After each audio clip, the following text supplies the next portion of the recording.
birthday to me. Hey, ghoul friends. It's me, Adrian or Ayden. Either way, you are still listening to Susto, and I am still your host. Welcome to the 666-year anniversary of Susto. Now, if you're new here, this is the podcast of paranormal folklore from Latin American cultures, and oh my God, we made it to 6 years. Let me tell you how fast this just came up. I don't know what to do. Last year I had that cute little cake because I don't know. I feel like the increments of 5 are the benchmarks, right? So 6, I wasn't exactly sure, like, should I do something? Should I not? So what we decided to do, Jeff and I, was to take it all the way back to where it started. And we're going to do a story from the valley, from the 956, Puro 956, because, that's where I got my first exposure to these stories. That's where I grew my love of these stories. So just to kind of put that out there, I cannot tell you all how excited I am for 6 years. Oh my God. How proud I am, how grateful I am to every single one of you for listening, for being Patreon subscribers, for engaging with me online and talking to me and sharing your stories and letting me share them with the world. It means so much to me, and I'm not going to get too deep into it because I don't want to take up so much time and cry on camera, because this is a video episode if you are a best ghoul friend on Patreon. But I'm not going to cry on camera or on the microphone. I won't do that to you all and to myself. I'll cry later out of happiness, though, only tears of happiness, because wow, 6 years, it's amazing. And I don't know what else to do and what else to say except thank you so much. With that being said, again, this is a video episode. If you are a Patreon, a best ghoul friend on patreon.com/Susto podcast, then you have access to this video episode. And look, you can see my gorgeous nail polish. It matches my pop filter on my microphone, of course, Olive and June. And also not too many updates about the show, about things happening, things in the future, right? The future. But for now, keep your eyes out on social media. That's at Susto podcast on any and all updates about the show, especially about the Curious Twins Psychic and Spirit Fest 2025, which will be happening Saturday, May 17th. And guess what? I will be there. I'm going to be actually doing a presentation at 5 o'clock. So again, that's Saturday, May 17th at 5 o'clock, Curious Twins Paranormal at Victoria's Black Swan Inn. And it is featuring the one and only Annabelle, of course, you know her, you love her, maybe you don't. I don't know how she feels about you, but you're going to have to go and ask her yourself. They will have Annabelle and the Warrens Museum, I believe, is visiting. So you can get your tickets to that by, of course, visiting linktr.ee/Susto or by visiting CuriousTwins.com. The link is in my bio of my social medias, again, or CuriousTwins.com, and check out their Psychic and Spirit Fest 2025. It's going to be very exciting. I'm excited to be giving my presentation, and thank you to the Curious Twins for inviting me to participate. Now, with that being said, as always, if you would like to hear your own scary story on Susto, you can do so by, again, visiting that link tree or by visiting my website and submitting your story to me to be featured on a Letters from the Beyond episode. I also accept photos, videos, audio recordings, anything you have, I can share it on the show or on social media. If you would like to support the show, you already know the easiest and the fastest way to do it is by engaging with the show wherever you are listening, by liking, subscribing to it, commenting on it, leaving positive ratings and reviews, and encouraging your ghoul friends to listen to the show as well. I mean, we aren't here for 6 years for nothing, am I right? We've built this wonderful network of ghoul friends, this coven, this den of demons, whatever you want to call it. I'm just so happy to have you all here, and I want to continue to share the magic of Susto. With that being said, we're going to go ahead and jump into today's episode, which is the story of Room 101 at the Colonial Hotel in Brownsville, Texas.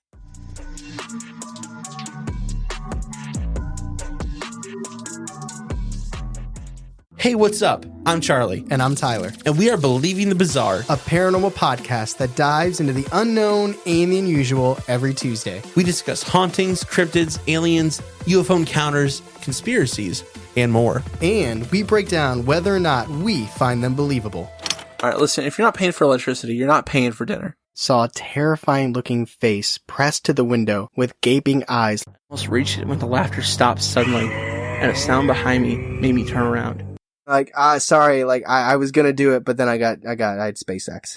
So we got you covered, whether you like horror or laughs, or both. We actually really hope it's both. With over 3 million downloads, you'll be joining a bizarro community that we promise is more than just Mothman and our parents. We even take creepy stories from our listeners and turn them into episodes. Check out Believing the Bizarre on Spotify, Apple Podcasts, or wherever you get your podcasts. Believing the Bizarre, a podcast as bizarre as you are.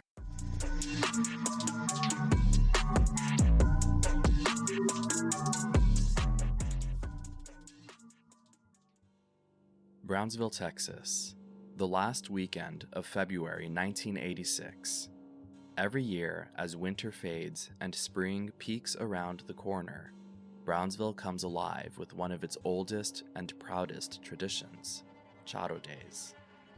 Founded in 1938, Charro Days is more than a festival. It's a vibrant celebration of culture, community, and the deep-rooted bond between Brownsville and its sister city, Matamoros, just across the river. For a few magical days, the city transforms. Streets are lined with papel picado, children dress in traditional Mexican and Texan outfits, and families come together to share music, dance, and heritage.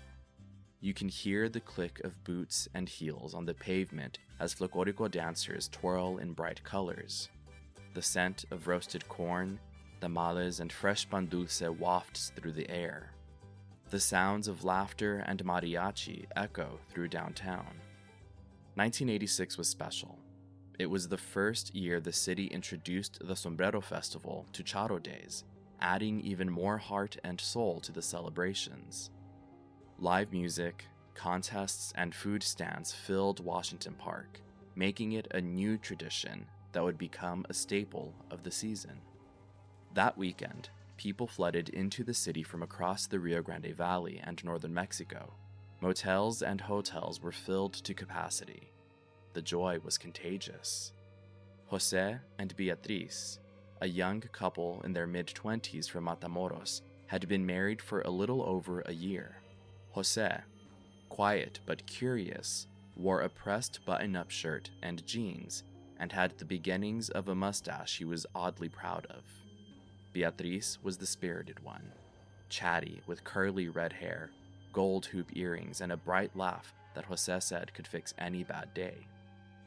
They'd both grown up going to Charro Days, but this was the first time they attended it together. After a full day of dancing, parades, and laughter, they realized they had nowhere to sleep. Every hotel they tried was full. Every hotel but one. The Colonial Hotel, 1147 East Levy Street. Originally built in 1919, it now stood as an aging, forgotten building on the edge of downtown. Its facade hinted at a past grandeur. Faded stonework framed the entrance, and above the doorway, a long burnt-out neon sign still read, Colonial. But now, the brick exterior was weather-stained, mottled with years of rain and neglect. Cracks ran along the edges of the structure, and several windows were dark or boarded shut. They stepped into the dimly lit lobby. A lone, tired clerk sat behind the desk, barely lifting his head. The lobby had once been grand. Marble tile floors and a wooden staircase hinted at a time when the Colonial had hosted important guests. Now, the chandelier was dusty, some bulbs dead, and the floral wallpaper was peeling at the corners. The clerk looked up at the young couple as they walked across the lobby, laughing with joy but visibly exhausted from the festivities. "Only one room left," the clerk muttered. "Room 101. Jose and Beatriz didn't ask questions. They were tired, and the bed was all that mattered, so they paid and got the room key. Room 101 greeted them with a creak of hinges and the faintest smell. Something old, damp, and just slightly sour, like wet wood left to rot. The lighting was dim, provided by a single flickering lamp on the nightstand. The wallpaper was discolored and bubbled in places. The bed was made, but the comforter had a musty weight to it. One of the dresser drawers was crooked, and the mirror above the sink had cracks spidering from the corner. They slipped into pajamas and fell into the stiff mattress without unpacking. Sleep came quickly. Shortly after 1 a.m., Beatrice's eyes shot open. "Jose, stop." "Stop what?" "Your hands on my legs, that's not funny." Jose didn't answer, because it wasn't him. Beatrice shifted, trying to scoot away from the cold, clammy fingers, but they followed, first brushing, then holding, then gripping. She whimpered and sat up sharply. "Jose, stop it!" "What? What is it?" Then he felt them too. Hands grasping his legs, wrapping around his ankles, creeping higher. They both shot out of bed, staring at the mattress like it might rise up against them. "It wasn't me. Beatrice, it wasn't me." They yanked back the covers, expecting to find something, an animal, stray bed springs, anything. But there was nothing, just cold sheets and their tossed around clothes. Jose checked under the bed. Beatrice opened the closet. The bathroom door stood open, dark and still. "There's nothing here," Beatrice said to herself. Jose responded, "I'm calling the desk." He picked up the dusty receiver and dialed the old rotary phone to call the front desk. "Is there another room? I think there's an animal or something here and we can't sleep." The clerk responded, still half asleep. "Nada. Everything's full. Not just here. Probably nowhere else this late. Charro Days brings in so many tourists." They had no choice but to stay, so they clung to each other beneath the covers, trying to reassure Beatrice and himself. Jose said, "Let's just try to sleep, just until morning. We'll leave first thing and find somewhere else." "Okay, but keep the lamp on." At 3 a.m., Jose awoke, drenched in sweat and terrified. His heart pounded, but not from a nightmare. It was something else, something in the room. The air pressed heavy on his chest. Every instinct told him something was wrong, but he couldn't figure out what. He turned his head, trying to shake the fog of fear from his mind. The room was dark. The bedside lamp somehow turned off while they slept. Jose was sure there was something in that room with them. Finally, he saw it. In the corner of the room, just beyond the bed, there was a shadow. He blinked. Surely it was just passing headlights from the street outside. The glow from the car should have made it flicker, but it didn't. The shadow stayed. He told himself it was nothing, just a trick of the light, a figment of his groggy mind.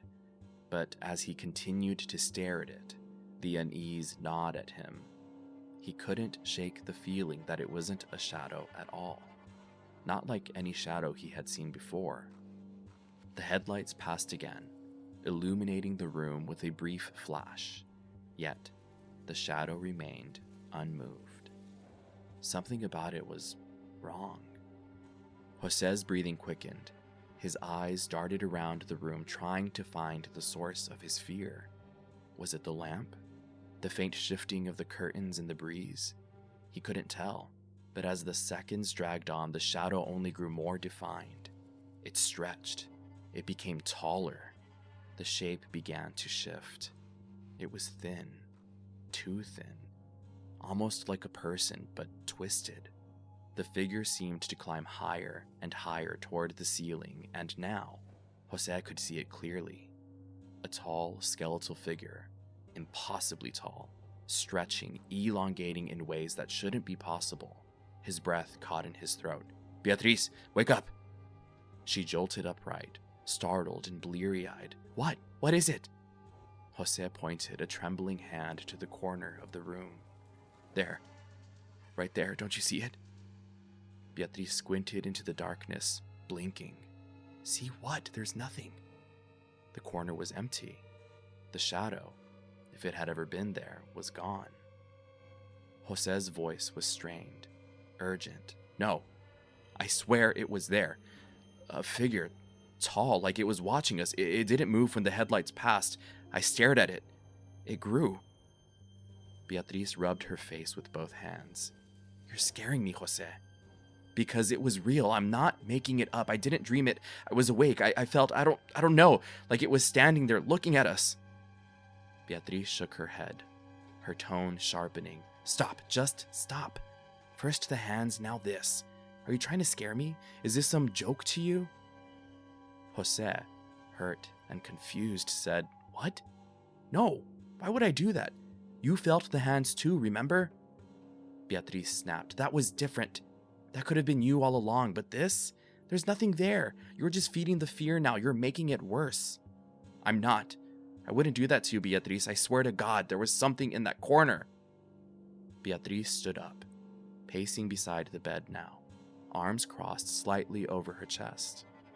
She looked around the room with frustration and said, Maybe we shouldn't have stayed. Maybe this place is just getting in our heads. There must be mold in the walls, something. The room fell silent, heavy, the kind of silence that seems to wait for something else to break it.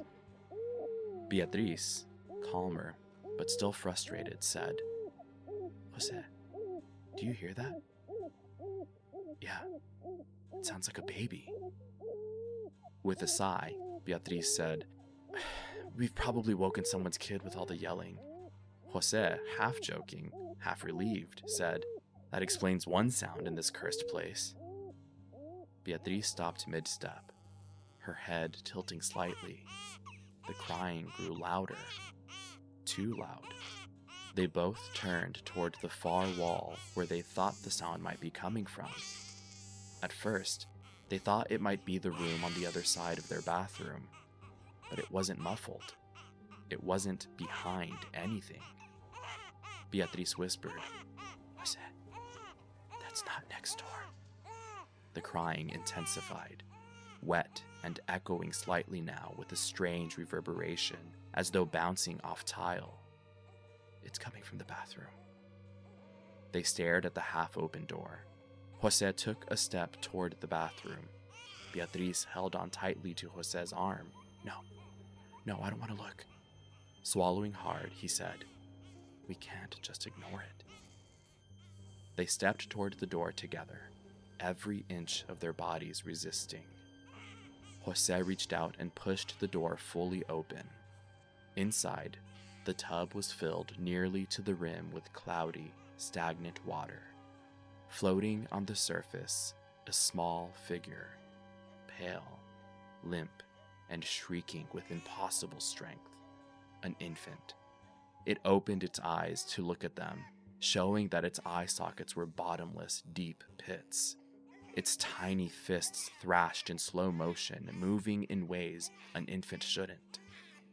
Beatriz screamed. Jose stumbled back. No, what is it? What is it? That's not a baby.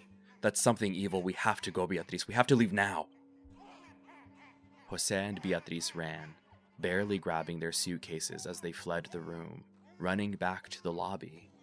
Our Fathers and Hail Marys poured from their lips the entire way.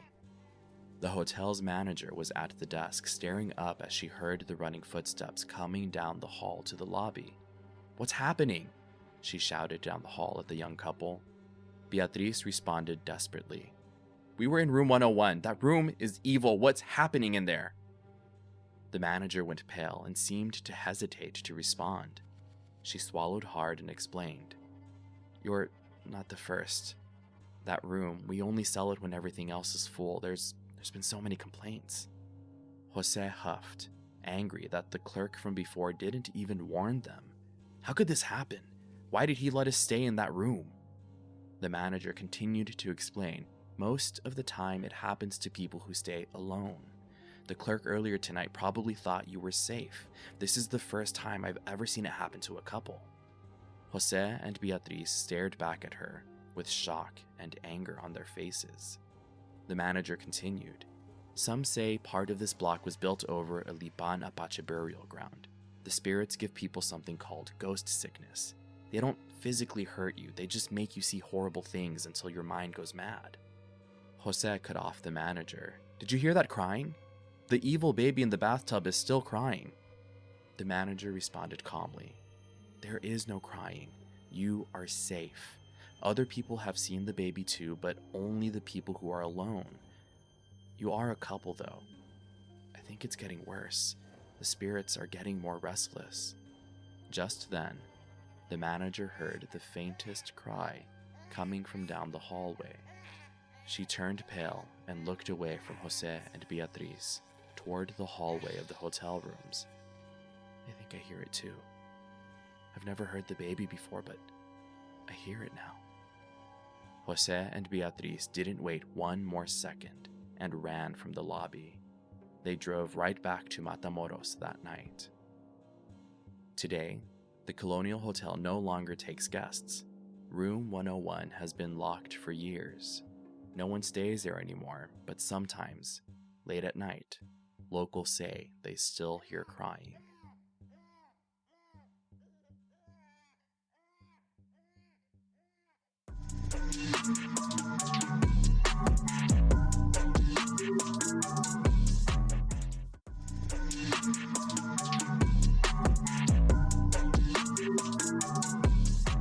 Welcome back, ghoul friends. How did we do? What do you think? Of course, this is another original story by Jeff and myself, and I tried to put a little bit of some voice acting in there. I haven't really done that much before. I don't know. Let me know what y'all think. Are we getting the Oscar, the Emmy? No Grammy or Tony because I wasn't singing. Well, no, actually, I sang Happy Birthday at the beginning. This episode could get me an EGOT. Anyway, we're going to jump into some sources that we have here. So the first source is from valleycentral.com. This is an article that was published by Salvador Castro and Elizabeth Gomez Patino. This was posted in October of 2020. So, God, I can't believe that's 5 years ago. 2020 was like last month. I don't know. Anyway, this says Brownsville, a place of forgotten secrets. And this is kind of like a listicle of several haunted places in Brownsville. And so, of course, or haunted figures too. But the first one on the list is the Colonial Hotel. This is a really short entry about the Colonial Hotel, and then it goes into the other stories. So if you would like to see this link, again, it's valleycentral.com, Brownsville, Place of Forgotten Secrets, and the direct links to all of these sources will be in the Susto Google Doc for Patreon subscribers. So this one says, the Colonial Hotel, built in 1915, has had several reports of paranormal activity, particularly in room 101, where several guests have said they've seen a dead infant,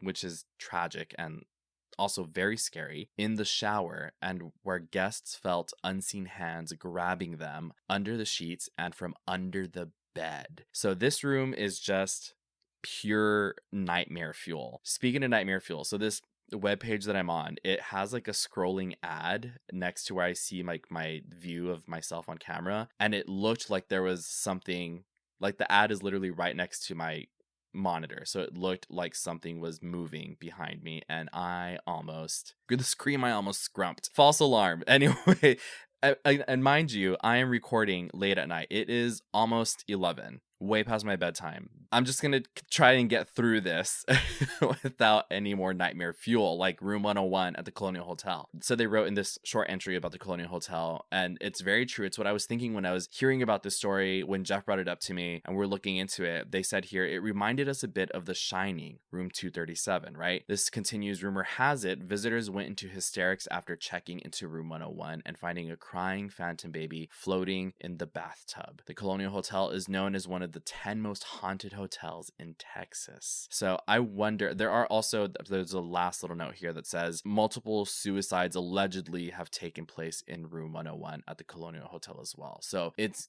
giving very, yes, The Shining, room 237. What's that other haunted hotel in Los Angeles? The Cecil Hotel. I knew it, but it was escaping my mind. That kind of vibe too, right? I feel like is what's going on. But one of the top 10 haunted hotels, or one of the 10 most haunted in Texas, I wonder if the Laborde House is considered as one of those, because the Laborde House, if you remember that story, I've covered it on Susto, and I actually spent a night there, which I said I would never do that again, but I'm kind of considering it. If we know of any paranormal investigators out there, paranormal investigation teams out there that would like to go investigate the Laborde house and collab with me on a crossover episode, I would go again for something like that. Anything for content, right? But I wonder if the Laborde house is also on that list, because it's technically now a hotel. Thank you, Valley Central, for that information. So the next source that we have here is from a Facebook post from, says Brownsville Memories is the name of the page. Yes, Brownsville Memories. Brownsville Memories is a place where I post old stories and photos of Brownsville, South Padre Island, and then the description is getting cut off. So Brownsville Memories on Facebook, thank you for having this up. But there's a picture here. It says Brownsville before and after, and it shows Travelers Hotel in 1930s, which is, I wonder if that's what they called it before. The second photo is from 2018. It's called the Colonial Hotel. Fun fact, for about a full year, I worked in Brownsville. And for those of you who are from the Valley, you know the geography of the area. You know that in the Valley, we build out, not up. If you're not from the Valley, we build out, not up. So what that means is that we're all from the Valley, right? It's a collection of cities and towns, but they're so far spread apart. A 20-minute drive with no traffic whatsoever on the highway will get you very far. So again, fun fact, I used to work in Brownsville, but where I was living at the time, it was an hour commute one way. And I would make that drive every morning to go to work and every evening to go home. That's how big the Valley is. And it's also so beautiful. It's got rich culture, super cool history like this here. I'm going to post this picture here because it looks really cool. It's again the second photo from 2018. It's a photo, and the first one, it looks like an illustration. It's even got like the old timey cars. It's 1930s, right? So it just looks really cool. But a fun detail on this post, it's 3 lines. It says Travelers Hotel, Colonial Hotel, built 1919, expanded 1924. And this says in 2002, a fire destroyed the 5th floor. The hotel was renovated, but the floor was not replaced. So I wonder if they just kind of like they renovated the rest of the hotel around the 5th floor, like below and above, and they just were like, whatever, we don't need this floor. There's not much in here. That's literally all the post says, but there are tons of people in the comments that are talking about it. A lot of people saying that, you know, they have family history that dates back to this hotel in its heyday, right? The second post that we have here, this is from the newsroom at UTRGV, which I have been featured in. Hi, the newsroom. It's a video. It's a minute 35 video. So again, this direct link is in the Susto Google Docs. If you want to look it up, it's on the newsroom at UTRGV's Facebook page, and it says second most haunted place in the RGV, and a quick description on here. I'm not going to play the video. This is their property, so please go watch it on their page. It says Dr. David Bowles, friend of the pod, who has been on Susto. He was, I think, one of my first guests. So thank you, Mr. David Bowles, an amazing writer. If you all have not checked out his work, please do. I have several of his books, a couple of them signed, but this says Dr. David Bowles, assistant professor for the UTRGV Department of Literature and Cultural Studies. This was posted in 2018. I'm not sure if that's still his current position. This says continues the list of the most haunted places in the Valley. Here is number 2. I can't remember what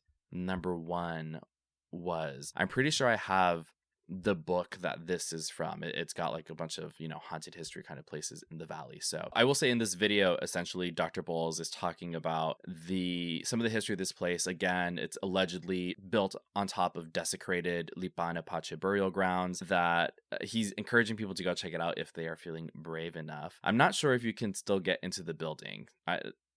I don't believe you can, but I guess at the time you still could. He's also talking about the alleged suicides that took place either in that room specifically or in the hotel, and also this idea of the ghost sickness, right? Where you are not really physically hurt, but these visions are kind of forced on you. And so it kind of drives you a little bit mad, right? It's just mentally taxing. It's a mental attack, a spiritual psychic attack, this idea of ghost sickness. So again, go check out that video. The next source that we have here, this is from actually texascooppower.com for electric cooperative members. I love that they have an article about ghosts on here. This says ghosts, history, and legends. Visit Brownsville for haunting and historical ghost tours, and this was published by Nidia O. Tapia Gonzalez in October of 2021. This is just kind of a general story about Brownsville and its alleged hauntings, which again, the Colonial in Brownsville is not the only alleged haunting in the city, there are many places. I know there's a really popular cemetery. Please forgive me, I cannot remember the name right now. I'm gonna look it up in a second, but I went there kind of to check it out one day just to see, what the stories were about. And it's a really, I don't know. I feel this weird, strange sense of comfort in cemeteries, and I know they can be very polarizing. And there are times when I feel like, yes, they are very kind of charged spaces because of the energy that's there, the experiences that living people have there when they're laying their loved ones to rest. But also, I feel like there's just a sense of peace. I forgot which show or movie I heard it in, but someone said about cemetery, they were like, there's nothing there. It's just bodies. It's just remains. There's nothing else, nothing scary. And there's something oddly peaceful about that. I don't know. Let me know how you feel about cemeteries in the comments for this episode. But this article, one part mentions, imagine ghosts so evil with the potential of causing insanity to the point of suicide. Again, referencing that ghost sickness. The ghosts of the Colonial Hotel in downtown Brownsville are known to do just that. Unsettled ghosts are believed to be the spirits of Lipana Pace, whose gravesite was desecrated during the construction of the building. Again, there's that idea. Okay, I found the cemetery. I believe it is the Las Palmas Cemetery in Brownsville. I want to say that's the one. I just Googled Haunted Brownsville Cemetery, and there are several links that popped up, including a couple videos. So I'll probably throw those in the Susto Google Docs as well, but also it'll just come up with a quick Google search. So yeah, I can't remember who I went with to go check it out. But yeah, it was, I don't know, that was one of those experiences in a cemetery that I had where it felt that kind of sense of peace. But also, again, it's allegedly very haunted. So I don't know what I was feeling. Maybe my frequencies were off and I wasn't catching what everyone else was feeling, but there was that.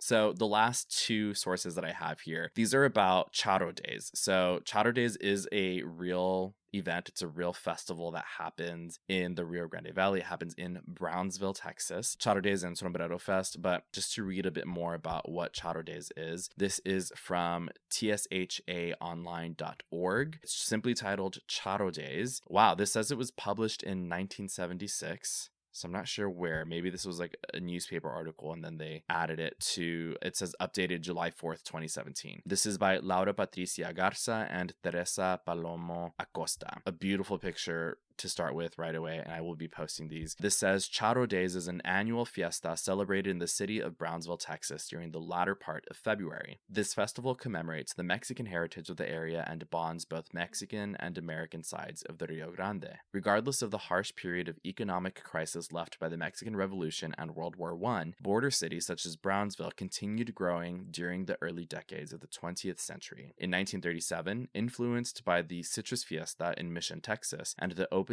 of the port of Brownsville businessman Kenneth Faxon, known as the father of Charro Days, and selected members of the Pan American Roundtable, directed the local Chamber of Commerce to coordinate a committee to commemorate a fiesta and pre-Lenten festivity. The event was named Charro Days, in honor of the charros, or dashing Mexican gentlemen cowboys. The first Charro Days celebration was held on February 24th to 27th, 1938. The fiesta consisted of 3 parades, dances, races, motor and sailboat, a bullfight, a rodeo, a concert by the Banda de Artilleria from Mexico City, a grand ball, and a Noche Mexicana held in Matamoros. Paramount News documented the first Charro Days celebration and released an approximately 15-minute colored motion picture that was shown throughout the valley in spring of 1938. I need to find that documentary. If I find it, it's going in the Susto Google Docs as a link. And there are, again, just really cool pictures here. Wow, there's an image here from 1492, and it's a man and a woman riding this horse, and you can see there's a building in the background, and there's people just lining the sidewalk, and there's people also sitting outside of the windows from like the second story watching the parade. God, it's so beautiful. To encourage the wearing of regional costumes of Mexico, a booklet of patterns for Charro Days was issued in 1949 and featured drawings of women's and men's traditional apparel from Michoacan, Oaxaca, Yucatan, and Chiapas, as well as other regions of the country. The China Poblana dress and the charro suit are among the most popular costumes worn during Charro Days. During the early 1950s, the international bridges across the Rio Grande were open for all to cross and partake in festivities, the way it should fucking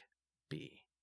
Instead, we have Elon Musk in Brownsville trying to colonize it, and I'm trying to have a good time with this, and I don't want to go there, but listen, if you're here, you know how I am. You know how I feel about these things, and I'm sure you feel the same way or similar, or at least agree with me that it's a little sad to see how this was celebrated before and where we are now as a country, but also how the Brownsville is being affected by a billionaire who, frankly, is a phony and doesn't know what he's doing. So I'm just going to leave that there. To continue with the good vibes, we will say the Mr. Amigo Association was created by members of the Brownsville Chamber of Commerce in the early 1960s to promote international relations between the United States and Mexico. A nominee for Mr. Amigo of the Year has to be a role model for the Hispanic community by showing excellence in their personal and professional life, and also must be a Mexican citizen. So there's been so many winners. Among them has been Vicente Fernandez, Juan Gabriel. Whoa, these names are amazing. In 1986, the Sombrero Festival was included to the list of main events during Charro Days to enrich the fiesta spirit throughout the city. This 3-day event takes place in Washington Park, located in historic downtown Brownsville, and hosts different attractions, including the jalapeno eating contest, the grito contest, and the charro bean cook-off. Oh, charro. The Sombrero Festival presents Hispanic artists, live music, and food booths. The last thing this says here is the Charro Days Festival begins with the traditional Mexican grito, a celebratory cry, at the Gateway International Bridge, and with an exchange of words and gifts by the mayors of both cities. Since the earliest Charro Days fiesta, the celebrations have included as many as 4 parades complete with floats, a rodeo, mariachi, and marimba concerts, and ballet folklorico performances by school students, which I'm not sure if I've said this before.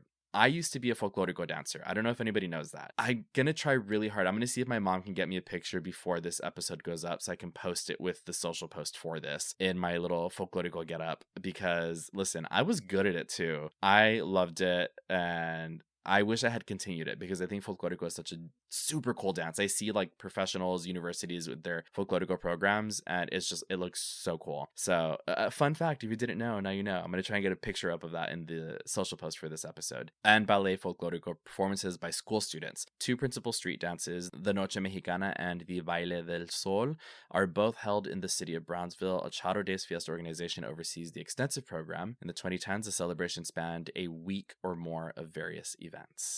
Wow.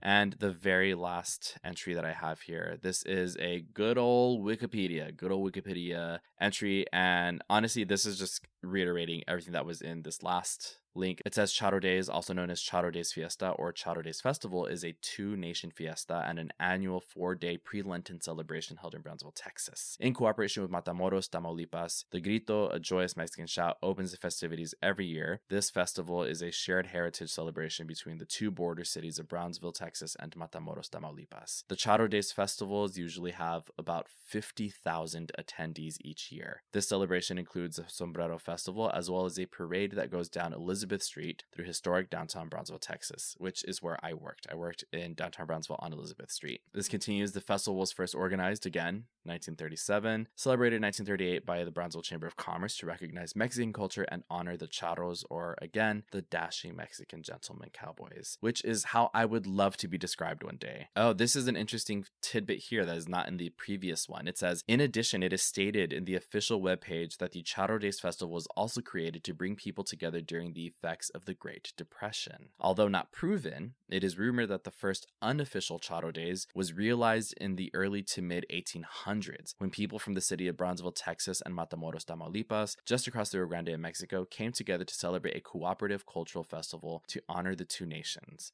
This says the festival did go on hiatus in 1942 to 1945 and for 2021, which I believe was 2021 the shutdown? Was that the COVID shutdown? Time is not real to me anymore. This is wild. So, wow. And then it says more about Mr. Amigo, about the, the get-ups that people wear, some of the events that they have that goes on at Charro Days and Sombrero Festival. If you're ever in Brownsville, Texas during Charro Days, if you have the opportunity, please go check it out. And those are all the sources that we have for you today.